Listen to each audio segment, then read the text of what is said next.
Olá, queridos amigos, queridas amigas, que o Senhor vos abençoe, que o seu Deus vos guarde, que a face do Senhor Jesus possa resplandecer em cada um de vocês, dando-lhes o devido entendimento e sabedoria, e que todos tenham um dia bastante feliz.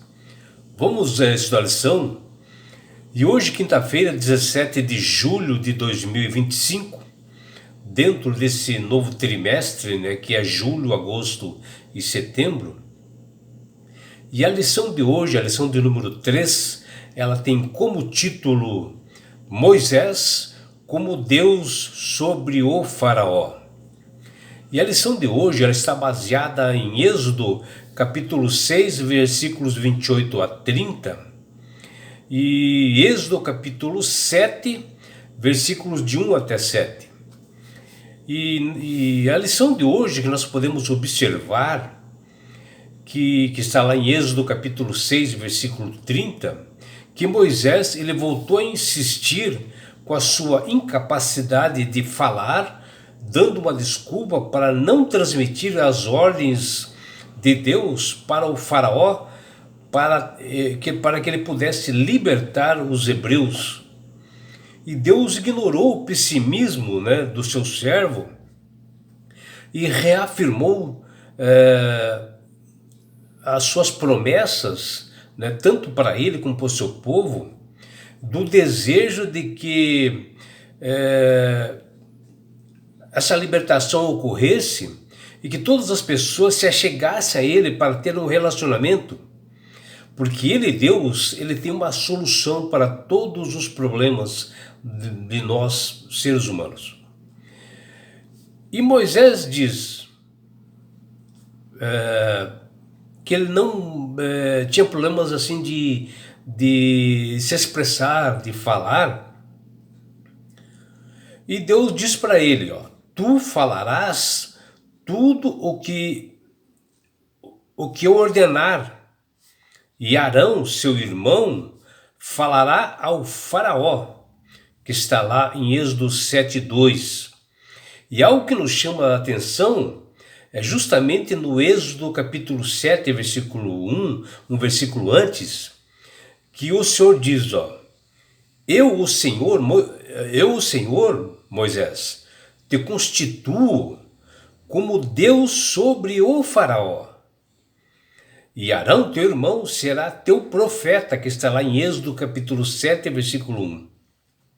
E assim que nós podemos ver que Deus, na sua grandiosidade assim, de amor, que é o seu caráter, e através da sua misericórdia, ele providenciou para Moisés, o seu irmão Arão, para ajudá-lo realmente a dar a mensagem ao faraó. E assim o líder de Israel, Moisés, teria como Arão seu profeta, né? E então ele se dirigiria publicamente ao faraó e dava a mensagem. Moisés desempenharia o papel assim de Deus, né, diante desse rei egípcio, e Arão seria seu profeta. Esse relato, dentro dessa lição, e dentro aqui de Êxodo capítulo 7, ele apresenta assim, uma excelente definição do que é um profeta, né? Porque no caso agora Arão, ele está recebendo a mensagem de Moisés. Moisés está se fazendo como um Deus, dando para ele a mensagem, e Arão passaria para o faraó.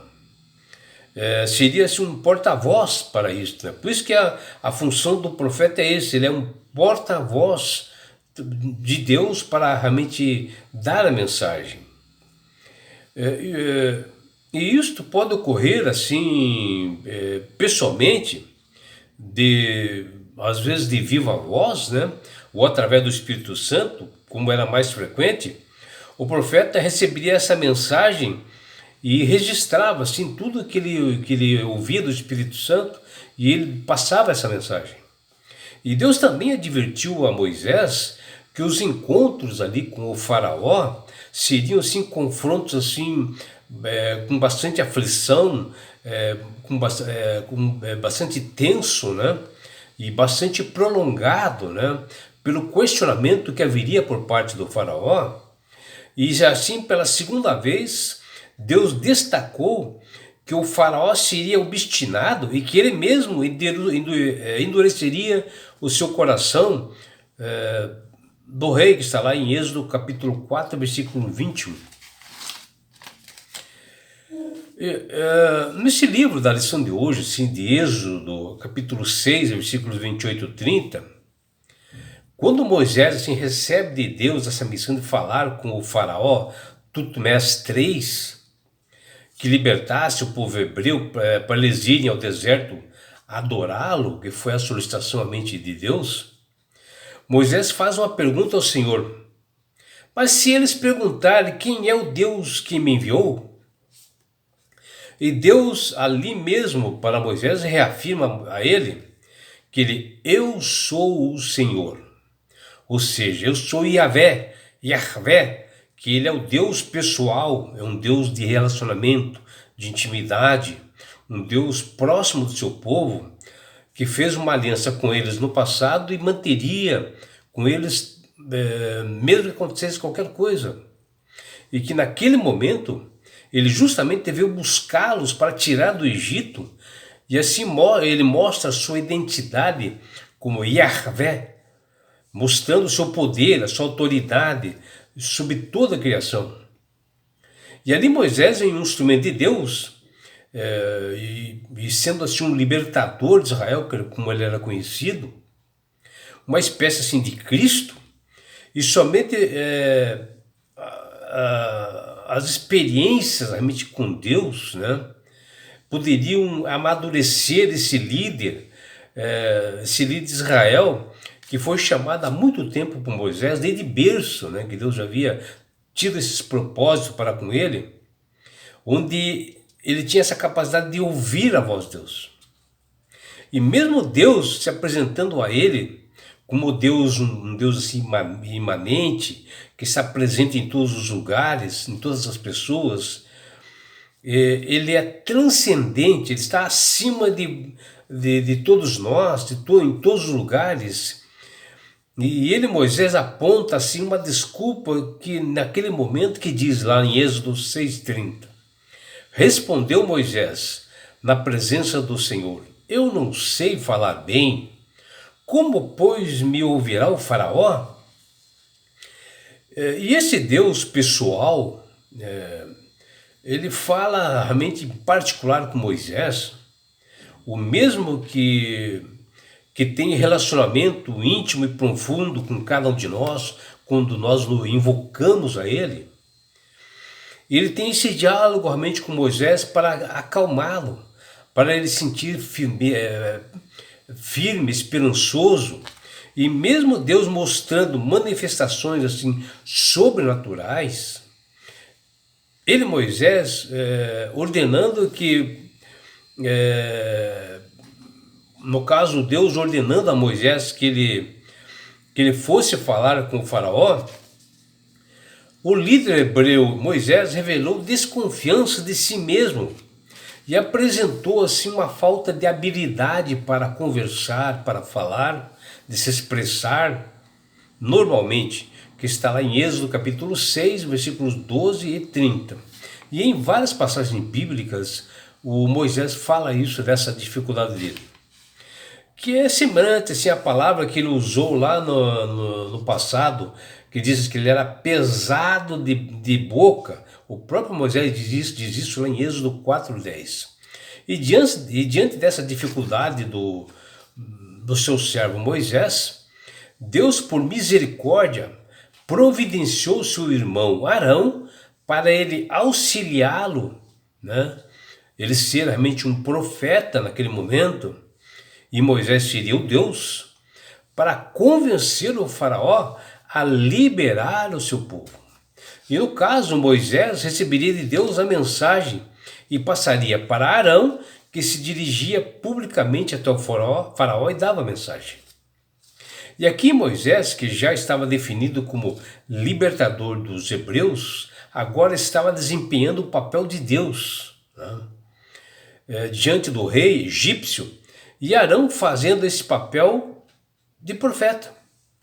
E assim nós podemos entender o que é um profeta, um porta-voz de Deus escolhido por ele, Criador, que fala, transmite a sua mensagem espiritual para quem que ele quer passar, para o seu povo, né?